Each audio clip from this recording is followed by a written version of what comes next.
Hola amigos, ¿cómo están? Este es otro episodio de mi podcast de negocios y otra vez tengo invitado a David. Muchas gracias por la invitación nuevamente. Y vamos a desarrollar unas preguntas que van enfocados un poquito al tema de finanzas y cómo ganar más sin matarte trabajando. Pues hemos recopilado algunas preguntas que en nuestra experiencia y que me va a ir haciendo mi amigo. Con mucho gusto. Muy buenas tardes con todos, espero que se suscriban y sigan escuchando el tema de estos conversatorios, pues son muy importantes, ¿no? Vamos a empezar con una pregunta muy importante que también la gente desea conocer. Eduardo, ¿tú sabes cuántos empresarios conoces tú que trabajan 12 horas diarias y al final del mes no saben si ganaron o perdieron? Mira, este tema me recuerda una historia un poco triste, porque justo tengo la experiencia de conocer a un empresario que es verdad, se mataba trabajando todas las semanas, entraba a trabajar a las 7, 8 de la mañana y salía 9, 10, 11 de la noche, y eso lo hizo por casi 25 años. Y la verdad, a mí me parece una estafa, esta frase que voy a decir, que es como que trabajar demasiado, o sea, esforzarse, no me acuerdo cómo era la frase, se me fue. La frase tiene que ver con el tema de contratar una nana que cuide a mis hijos y yo trabajar para pagarle a ella. Y que ella disfrute los mejores momentos de la vida de mis hijos. Eso me parece a mí una estafa y eso es más que perdió o ganó. Lo que perdió para mí fue la vida, la oportunidad de pasar con sus mejores años los mejores años de sus hijos. Lo que en su experiencia fue que los chicos crecieron sin su madre, o sea, ellos tenían una nana que les cuidaba todo el tiempo. Claro que ellos chicos estuvieron bien, o sea, en ese aspecto no tiene ningún reproche, pero en el tema de cercanía o libertad, cuando ya pasas de un plano de emprendedor, como te decía en un capítulo anterior, que un emprendedor, un empleado o un autoempleado que se pasa a emprendedor, lo primero que aprende es a vender. Cuando ya aprendes a vender y quieres pasar de emprendedor a empleado, lo que buscas es libertad. O sea, delegar tareas y poder tener libertad y disfrutar del dinero que has acumulado. Perfecto. Tenemos otra pregunta importante para que ustedes conozcan. No sé si es verdad lo que dicen, ¿no? Este es un eslogan que saben utilizarlo en los cursos motivacionales. ¿Tú crees que es posible ganar más trabajando menos? Claro. Ahora, yo ese tema también lo hemos enfocado desde la creencia. Porque antes todos nuestros padres o nuestros abuelos nos decían que tú tienes que trabajar como loco día y noche para ganar algo. Entonces, claro que los tiempos han cambiado y todo lo demás, pero ahora con las tecnologías y la inteligencia artificial, ahora es mucho más fácil generar ingresos y puede ser que en algunos casos trabajes un poco menos. Siempre vas a trabajar, va a ser difícil, va a ser complicado, pero la oportunidad existe. Sí existe la oportunidad. O sea, sí se puede lograr eso. Sí, claro que sí. Es más, conozco modelos de negocio que tienen que ver con educación y venta de infoproductos, que ellos hacen 4 lanzamientos al año y venden en cada uno como $100,000, $200,000, pero el resto del tiempo están haciendo contenido, redes sociales y muchas cosas. Perfecto. Verás, tenemos otra pregunta que no sé si tú nos puedes ayudar con este tema, espero que sí, y creo que sí. ¿Cuál es el primer síntoma de que un negocio depende demasiado del dueño, desde el punto de vista financiero? Ya, mira, este tema también tiene que ver mucho con la creencia. Porque con las creencias que tenemos como dueños de negocio. A veces crees que solamente tú puedes hacer el trabajo perfecto o solamente tú puedes hacerlo de la mejor manera. ¿Ok? Y esto, cuando tú, como te decía, en el momento que tú te pasas de emprendedor a empresario, lo que tienes que aprender es a liderar para que luego te salgas un poco de la operación o del trabajo operativo como tal. Y dejes el control. Y ese es un tema más de mentalidad. ¿Por qué? Porque tú quieres controlar todo lo que pasa en tu empresa. Y cuando estás controlando todo, no puedes enfocarte tal vez en crecer tu negocio, escalar, llevarlo a nuevas geografías, exportar tus servicios o cosas por el estilo. Y a veces estás enfocando en lo que estás haciendo localmente y lo que estás haciendo localmente tal vez es un trabajo muy sacrificado y que a veces eso te lleva a que te pase lo que me acabas de decir. Perfecto. Que tú te agotes. Claro, terminas desgastado. Una pregunta importantísima que tenemos que conocer acerca de tributación. Dice, cuando tú hablas de optimizar el pago de impuestos, ¿de qué estamos hablando exactamente? Mira, en el tema financiero, nosotros tenemos un servicio de consultoría financiera de que nosotros hacemos 2 revisiones de impuestos, y que es una proyección que se trabaja con el departamento contable financiero, que ya comentamos anteriormente que las finanzas hacen como un presupuesto de todo lo que va, todos los desembolsos que tiene que hacer la empresa. Y uno de esos desembolsos tiene que ver con los impuestos. Entonces, cuando ellos ya tienen, cuando contabilidad y finanzas ya tienen un presupuesto de ingresos y gastos y cuánto se va a pagar de impuestos, lo que nosotros hacemos con esa consultoría es revisar si es que existen beneficios tributarios o algunas ventajas que la empresa pueda utilizar para reducir su carga impositiva. Y otra cosa más que va un paso más allá es que, por ejemplo, nosotros hacemos esta revisión después del primer semestre. Puede ser en el mes de julio, agosto, septiembre, donde hacemos un pre-cierre del año y hacemos una liquidación de impuesto a la renta a la fecha.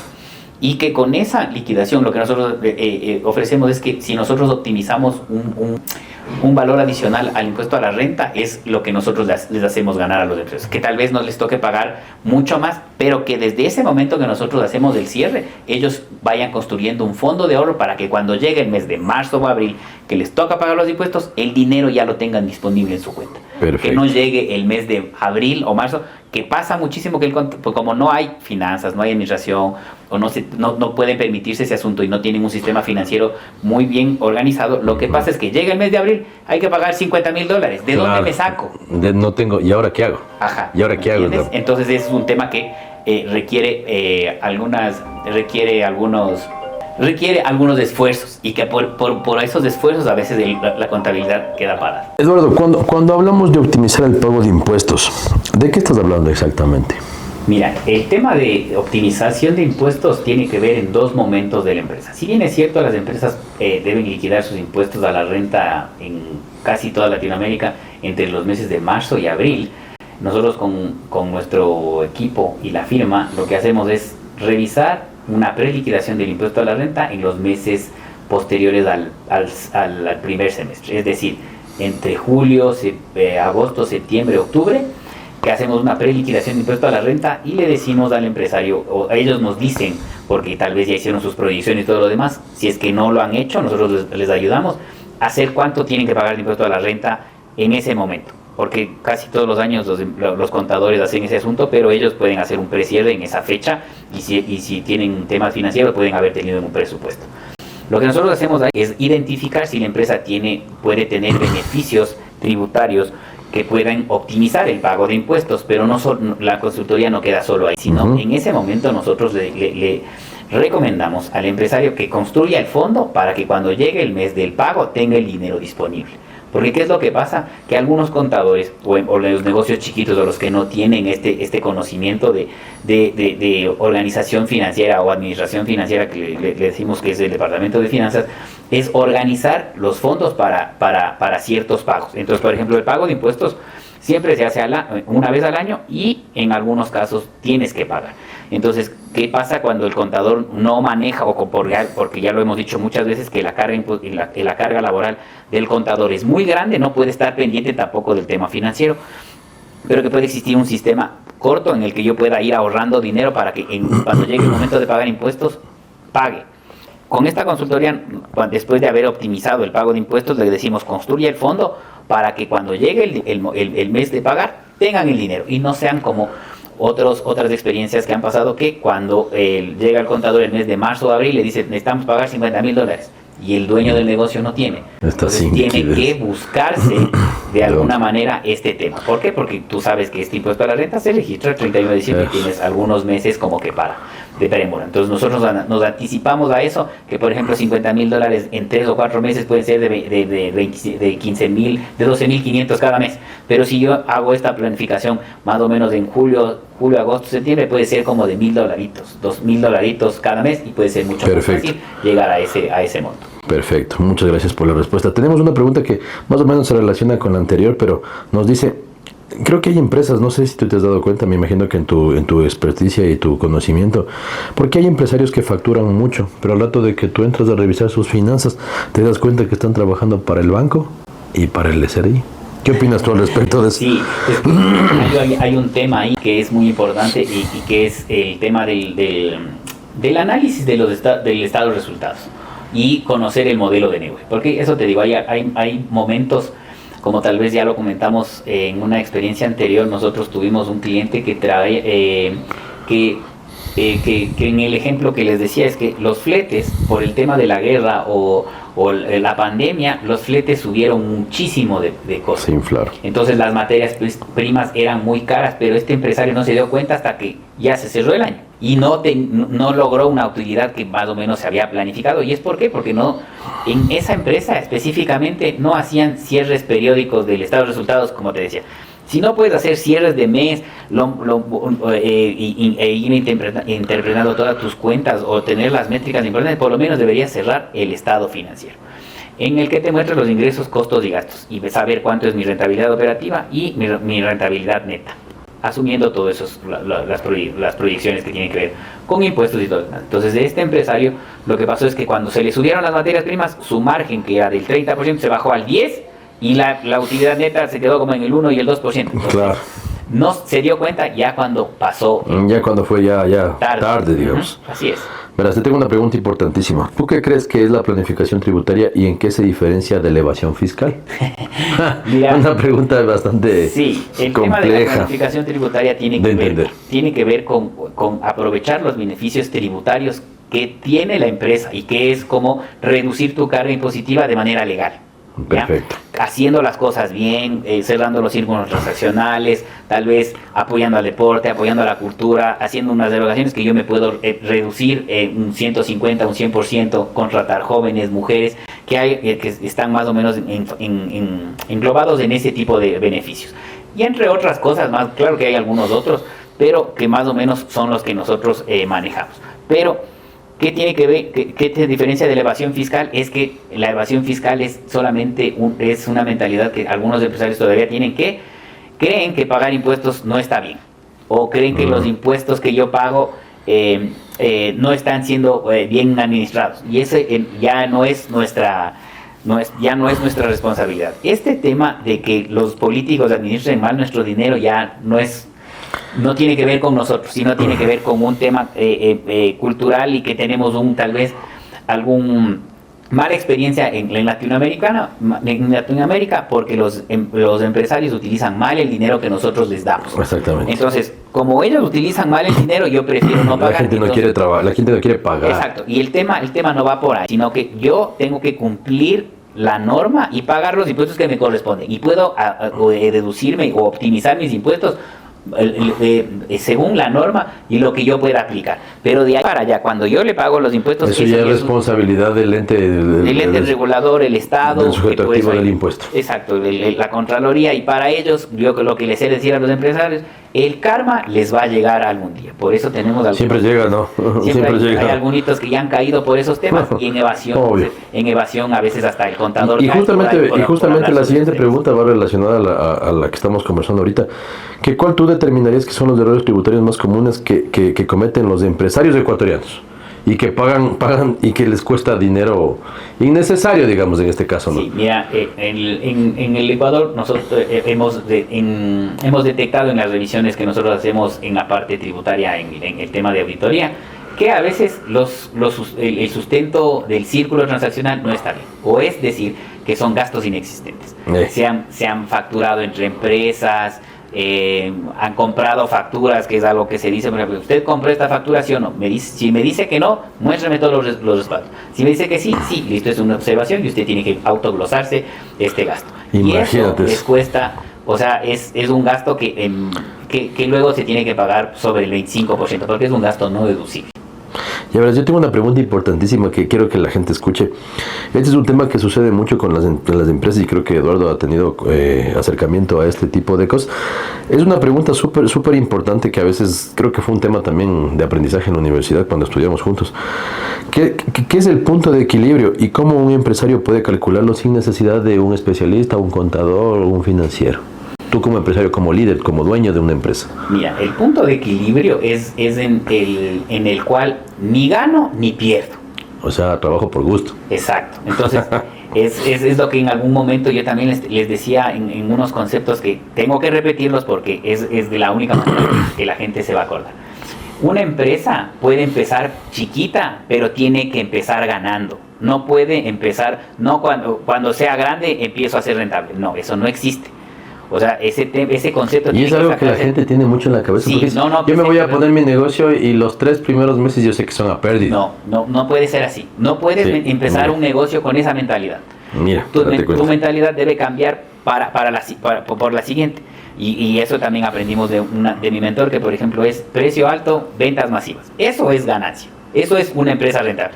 No es ventas masivas a precio corto, a un precio mínimo. Tal vez puede hacerte conocer por una estrategia, pero eso puede ser ventas masivas a precio regalado. Exacto, no, eso no desgastas al personal, desgastas a la gente y aparte la gente va a ver que no estás ganando.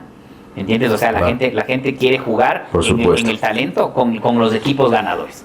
Yo quiero jugar en un equipo que la empresa esté ganando porque yo también voy a ganar algo, ¿me entiendes? Perfecto. Entonces es un tema que más tiene que ver con un tema de mentalidad y que cómo deberíamos empezar los negocios. Así empiece pequeño, pero yo siempre tengo que empezar ganando. Bien medido mi rentabilidad. El punto de equilibrio puede ser, como te decía, donde no gano ni pierdo. Pero es un punto cero, ¿no? Es un punto cero, pero lo que yo siempre debo apuntar es a ganar siempre. O sea, en lenguaje terrenal, como digas, para que la gente entienda un poquito. O sea, lo que me ingresa tiene que ser igual a lo que gasto. Ese es el punto de equilibrio. O sea, igual me da cero. O sea, no gano ni pierdo. Exacto. Y hay negocios que se mantienen así en el tiempo. Hay negocios que tienen punto de equilibrio casi todo el tiempo y para ellos creo que lo hacen que por el afán de tal vez de estar ocupados en alguna cosa. O eso te digo, pero hay negocios que utilizan esa estrategia, pero porque ya tienen otros modelos de negocio. Por ejemplo, yo que sé, ahorita la guerra por los supermercados. ¿Ya? Por ejemplo, ahorita la Favorita está sacando una tienda Besi para competir tipo Tutti. Competencia tipo Tutti, a bajo precio. ¿Ya? Pero hay cosas que en esos modelos de negocios ellos ya están ganando con supermercados de la Favorita y están haciendo para probar, pero porque tienen el suficiente capital para hacerlo. Pero nosotros no podemos empezar ahí. Pero ahí me lleva la siguiente pregunta, que es una pregunta súper importante. Miren, solo para que vayan viendo cómo se van concatenando el tema de preguntas, ¿no? Dice, ¿cómo tú puedes proyectar las finanzas de un negocio cuando el entorno del Ecuador es inestable? No, veas, hay un tema y que te voy a... O sea, este tema más es igual así como todos los otros. Es un reframing que les voy a hacer. ¿Ya? Ándate a la esquina de un centro comercial X cerca de tu casa. Puedes irte aquí a la esquina del Quicentro Shopping, que está aquí en el Quito, Ecuador. Siéntate en la esquina, 30 minutos, saca una libreta y toma nota. ¿Cuánta gente pasa comprando cosas? Sale con bolsas del supermercado, sale con bolsas de las tiendas. ¿Cuántos carros de lujo ves? Y vas a darte cuenta que ¿estás seguro de lo que te estás diciendo es lo correcto? No es lo que, se dice a voces. Ajá, ¿no? O sea, todo el mundo puede... Y eso pero sacar tu propia estadística. Y es algo que es una mentira que repetida muchas veces se convierte en verdad. Y a veces tú también la empiezas a repetir. Pero tú te has sentado alguna vez a cuestionarte si es que eso es real o no. Exactamente. Entonces, ¿por qué tú dices que estamos mal? Y Mercedes sigue vendiendo, las tiendas de marca siguen vendiendo, tú comes todos los días... Y eso a veces no pasa, ¿me entiendes? Entonces claro, a veces es cosas, es algo que tiene que ver con la creencia que tenemos o lo que nos dejamos meter en la cabeza. Por eso algunos de los empresarios yo les recomiendo, no vean tantas noticias, vean las importantes o infórmense de otra manera. ¿Por qué? Porque a veces en la televisión vemos puras malas noticias. Y que sí, últimamente es eso, ¿no? Solo lo malo y lo malo. Sí, y la siguiente pregunta es un tema importante porque en base a eso de que te hice la pregunta anterior, tú me puedes decir que ¿qué significa? O sea, ¿cómo tú puedes construir un sistema financiero predecible en una empresa de mediana capacidad, digamos, bien, ¿no? Cuando nosotros empezamos en el tema de la consultoría financiera y la auditoría, nosotros les enseñamos de una manera sencilla cómo puede separar, cómo puede administrar el dinero sin tener el personal de finanzas. ¿Por qué? Porque ya te digo que en algunas empresas hemos visto que quieren que el contador, con toda la carga laboral que tiene, también atienda el tema financiero. Y ya lo he dicho muchas veces también, que el contador sí puede hacer ese asunto porque nosotros nos hemos formado en ese asunto, pero no puede hacer las dos cosas al mismo tiempo, que son cosas muy distintas. Lo uno es el registro de las operaciones del pasado y el futuro es proyectar, hacer presupuestos, y llevar un control, porque no solamente hago un presupuesto y lo dejo ahí, no, yo tengo que ir controlando, ver si se cumple o no se cumple, haciendo análisis no solamente internos sino externos, buscar dónde puedo invertir dinero o dónde puedo optimizar el dinero o dónde necesito cuando me hace falta. Perfecto. Buscarlo a través de los bancos. Entonces, ese tema tiene que ver con esta pregunta. O sea, nosotros tenemos que tener claro que el tema financiero, como nosotros lo podemos aplicar en una empresa, se basa en la separación y asignación de cuentas, que como ya te dije alguna vez, el dinero que yo facturo no es igual al dinero que me ingresa. Puedo facturar 10,000 más IVA, 115,000. Pero ese dinero cuando entra a mi cuenta, tal vez me hicieron unas retenciones, de eso tuvo un gasto bancario, de ese dinero yo tengo que destinar cuánto tengo que pagar a los proveedores, de ese dinero tengo que pagar impuestos, de ese dinero también tiene que alcanzarme para pagarme el sueldo a mí, a los empleados, y de acuerdo a esas cosas, y tal vez yo que estoy buscando algún tipo de inversiones, yo segrego ese ingreso y separo en las cuentas. Y miren, yo tengo una pregunta también, bueno, conjuntamente para ti, ¿no? El público, y yo te haría una pregunta directamente desde mi persona. Claro. Entonces, ¿tú crees que es importante el tema de la asesoría en multinivel?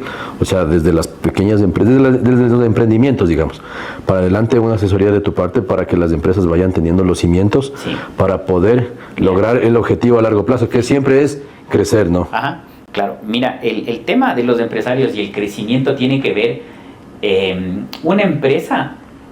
tal vez lo hablamos en un capítulo anterior o en algún momento, en algún contenido que yo he hecho en redes sociales, se engloba en que yo puedo crecer, tal vez estamos utilizando un concepto que no tiene que ver con eso, que pretenden organizar sus finanzas cuando crezcan.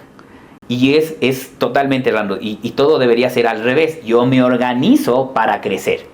Entonces, cuando yo organizo mis finanzas, como ya les dije más o menos, del ingreso separo cuánto es impuestos, cuántos proveedores, cuánto es mi sueldo, cuánto es gastos fijos, y yo tengo esa segregación, yo ya sé qué dinero tengo y con qué dinero cuento para la empresa. Si yo tengo ese sistema y es repetible todo el tiempo, yo puedo organizar mi empresa y saber, oigan, necesito más plata, o sea, por ejemplo... yo le estoy teniendo un margen de rentabilidad con el proveedor de un 30%. Hoy quiero llegar al 45%. ¿Qué cosas debería hacer? Y me pongo a pensar en ese asunto. ¿Qué podría negociar con el proveedor? Comprarle en cantidad, comprarle de contado, tal vez negociar un plazo más corto, cosas por el estilo, para aumentar la rentabilidad y que me va a dejar al final del día más dinero en caja. Perfecto, entonces tú les invitarías a la gente que nos está escuchando a que realicen un tema de acercamiento con tu empresa para poder recibir una consultoría, una asesoría. Voy a hacer un corte comercial y les voy a decir dos cosas aquí. Primero, deben suscribirse a este canal porque todo el tiempo vamos a estar subiendo contenido de valor que tiene que ver con auditoría y finanzas y que van a estar muy enfocadas en el tema de rentabilidad y liquidez. La segunda cosa es, déjame un comentario si quieres saber sobre algún tema en específico. Talento, marketing, lo que les decía, el producto, expansión, o algunos temas específicos en el tema financiero y auditoría. Y adicional a eso, que me sigan en el canal. Suscríbete al canal y dale like, ¿ok? Entonces, sigamos. A ver, y les voy, la segunda cosa es que les voy a dejar un link para que se unan a mi comunidad donde amplío un poquito algo de los temas que están aquí o les mando nuevo contenido para que puedan tenerlo y utilizarlo como una caja de herramientas pequeña y lo puedan ir aplicando en sus negocios. A ver, querido público, vamos a continuar con un grupito de preguntas interesantes también. Verás, hay un temita tan importante de la planificación tributaria. ¿Tú crees que la planificación tributaria solo es para las grandes empresas? No, o sea, las empresas pequeñas también pueden hacer uso de los beneficios tributarios, obviamente en las medidas de que ellos puedan. ¿Por qué? Porque todas las empresas van a contratar gente, por ejemplo. Y si yo contrato inteligentemente la gente, yo puedo tener beneficios en el tema de la nómina.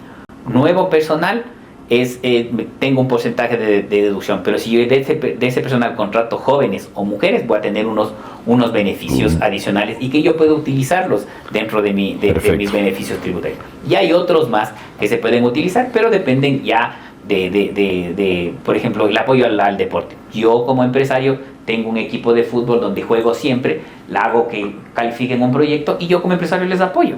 Perfecto. Entonces yo les apoyo a ellos comprando los uniformes, pagando la inscripción o alguna cosa así, o darles dinero directamente para que ellos puedan entrenar, comprar equipo o algunas cosas, y con eso y ese dinero tengo un beneficio tributario de una deducción adicional del 150%. ¿Ves? Bastantísimo. ¿Tú crees, tal vez esta pregunta va relacionada con la anterior, ¿no? ¿Tú crees que el SRI es bastante estricto con el tema de la planificación tributaria? En algunos casos sí, pero si tú conoces bien las normas tributarias, y nosotros tenemos expertos tributarios que trabajan con nosotros, que todo el tiempo estamos consultando y nos estamos actualizando, porque ya has visto que de cada 3 meses, cada 2 meses en el Ecuador hay cambio de normas, cambios de reglamentos, cambio de normas, actualizaciones, sales de un régimen, entras a otro. Entonces hay algunas cosas que tienes que estar como que atento a ese asunto, y por eso te decía, la carga laboral del contador debe estar, aparte de hacer todo lo que hace, estar pendiente de ese asunto. Entonces es un tema muy, muy complejo, pero eso te digo, puede ser que el sistema tributario ecuatoriano esté en esta turbulencia, pero va a haber algún momento en que va a estar un poco estático y nosotros vamos a hacer. Pero a pesar de todo eso, nosotros debemos cumplir con lo que dice la norma. Por supuesto.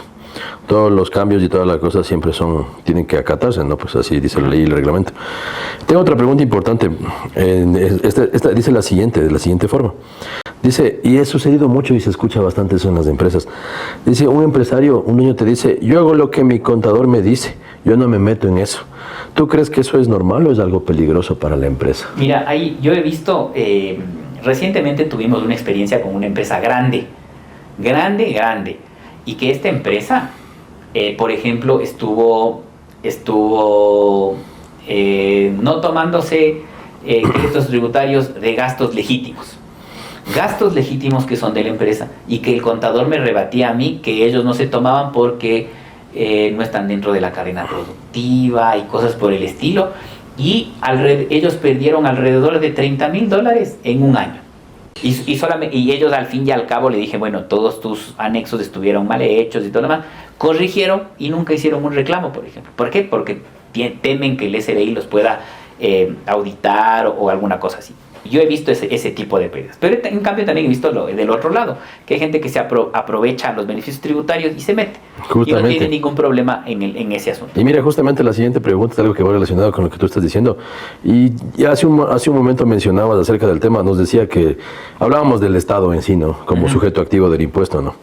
¿Tú crees que el empresario ecuatoriano es el problema o el gobierno con sus impuestos es el problema? Mira, ahí yo tengo opiniones divididas, pero los empresarios deben entender que si se sacan de la cabeza el tema de la evasión o el tema de la cabeza de que los políticos utilizan mal nuestro dinero, y que si nosotros pagamos los impuestos y ellos lo utilizan mal, a ellos de algún momento les va a llegar el karma.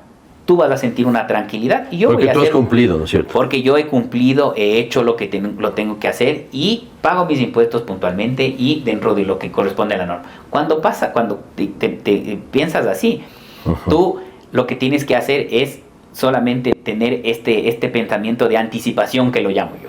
Es tener un fondo para pagar siempre impuestos. Entonces es lo que te digo, es lo que hacemos también en estas consultorías que nosotros hacemos, es que construyes un fondo para pagar impuestos, y que ya hemos visto en experiencias en Europa y en Estados Unidos, que cuando aplicas eso, y lo hemos traído acá a Latinoamérica, cuando llega el momento de pagar impuestos, por ejemplo, tienes por pagar $8,000, y tú en ese fondo todo el año has ido poniendo una cantidad de X, que lo determinamos después de hacer un análisis, te sobra plata, le sobra $20,000, $25,000, y tienes en esa cuenta, estaba puesta en un plazo fijo, y cuando llega el momento de pagar impuestos lo liberan, pero solamente pagan lo que estaba, y ese dinero que les queda extra, les digo, tienen 2 o 3 opciones. Uno, váyanse de vacaciones, páguense un sueldo adicional, páguense un bono, o ese dinero vuelvan a reinvertir en su misma empresa. Ya, perfecto. Verás, tengo una pregunta importantísima, que bueno, ya con las otras respuestas nos ha ayudado bastante, pero mira, ¿tú qué piensas acerca de que si un empresario debería revisar sus impuestos en los últimos 3 años para saber si está pagando de más? O sea, si revisan en los últimos 3 años, ¿puede darse cuenta que está pagando de más? ¿O cómo puede darse cuenta que está pagando de más? Mira, en este tema requiere un análisis un poquito más profundo, pero en todo caso es un buen indicador de cómo ha sido su evolución. Justamente. ¿Por qué? Porque hemos visto o nosotros hemos logrado en empresas que, a pesar de que todos los años han ido vendiendo más, en algunos años han tenido una carga tributaria menor. ¿Por qué? Porque tal vez no se tomaron beneficios tributarios de su momento, mostramos beneficios, se crearon nuevos beneficios y ellos pudieron aprovechar y su carga impositiva en vez de aumentar, bajó. Pero casi todo tiene una tendencia. Si voy aumentando los ingresos y soy muy cuidadoso con mis gastos y optimizo, como te decía, con las herramientas que nosotros utilizamos, puede ser que su carga también vaya subiendo. Y por eso te digo, siempre tienes que tener la mentalidad de que en algún momento sí tengo que pagar impuestos. Sí, claro, tengo que pagar. Estamos hablando que sería directamente proporcional. Sí, obviamente, sí, pero ya te digo que también hemos tenido esas experiencias en donde nosotros hemos entrado y de un año a otro año, y que aunque las ventas y los ingresos hayan aumentado y los costos se mantengan, hemos optimizado la parte tributaria, solamente el pago de impuestos. Claro, es justamente lo que estamos hablando. Una pregunta para el público, o sea, para que el público te esté realizando, que es súper importante. Dice, ¿cuáles son el tipo de empresas que se beneficiarían o se benefician de trabajar con tu empresa como consultora? ¿Hay tal vez algún perfil ideal o cualquier tipo de empresa puede trabajar contigo para tus consultorías? Lo que nosotros siempre hacemos y recomendamos luego de haber hecho una revisión de estados financieros o una auditoría es que en algún momento les recomendamos cómo debería ser el procedimiento para que ellos mismos puedan optimizar su impuesto a la renta. Pero como ya te he dicho muchas veces, que la carga que tiene el contador no le permite hacer todas las otras tareas que están dentro del departamento financiero, que es administración, finanzas, contabilidad y vainas por el estilo. Hay una parte que también se hace, que nosotros a las empresas que les asesoramos mediante el outsourcing contable, tenemos unos procesos que son anuales. Y uno de esos es la optimización de impuesto a la renta. Entonces, lo que te decía es que nosotros más o menos hacemos una revisión de una liquidación de los impuestos más o menos de julio a septiembre, y que se liquida el impuesto a la renta y que nosotros a partir de eso vemos qué beneficios se pueden tomar las empresas para poder reducir su carga impositiva. Y adicional a eso, también hacemos una planificación del dinero para que cuando llegue el momento de pagar lo tengan disponible. Entonces, ¿tú le recomiendas al público que cualquier tipo de empresa puede trabajar contigo? Sí, claro que sí. Es más, como les dije, hay un link en mi canal, y les voy a dejar aquí en el primer comentario también, que pueden unirse a mi comunidad donde impartimos este tipo de consejos y tips tributarios que pueden utilizarlos en sus empresas. Perfecto. Y bueno, para cerrar este bloque de preguntas, tenemos una pregunta, bueno, más que pregunta, yo creo que es algo importante. Yo quisiera que tú les dejes a los emprendedores, a los empresarios, a las personas que quieran trabajar contigo, que suelen decir, ¿no?, que no tienen dinero para invertir en una consultoría financiera, pero gastan muchísimo dinero en marketing y publicidad. ¿Qué consejo tú les podrías dejar a ellos, o algún mensaje que les pudieras dejar a los empresarios? El tema en algunas empresas es más, en el Ecuador no tenemos nosotros gastamos en pauta mínimas cantidades frente a lo que gasta el mundo en publicidad. Es un valor mínimo, pero a pesar algunos empresarios piensan que prefieren gastar en marketing y ventas, que está bien. Sí, no está mal tampoco. Pero el tema impositivo les puede ahorrar miles de dólares al final del año. Y a veces nos quieren contratar cuando ya es la fecha o ya estamos a días de presentar el impuesto a la renta, que justamente estamos en este mes de abril, que quieren optimizar sus impuestos o quieren reducir los gastos, y ahora con el tema de facturación electrónica eso ya no se puede hacer. Ya es muy tarde, entonces por eso se planifica, y no es inventarse gastos ni nada por el estilo, sino es todo legal, bajo la norma. ¿Qué me puedo aplicar? ¿Qué estrategias voy a hacer? ¿Cuáles son mis proyecciones de crecimiento? Y tal vez una de esas se pueda ajustar el próximo año a que yo optimice los impuestos. Perfecto. Compañeritos, amigos, queridos, con eso terminamos este bloque de preguntas con mi amigo Eduardo. Si quieres decir unas últimas palabritas para nuestro público, claro, querido. Sí. No se olviden de seguirnos, darme like y dejar su comentario, porque su comentario es importante para seguir creando contenido que les pueda ayudar a ustedes a subsanar cualquier tipo de duda que tengan en sus empresas. ¿Listo?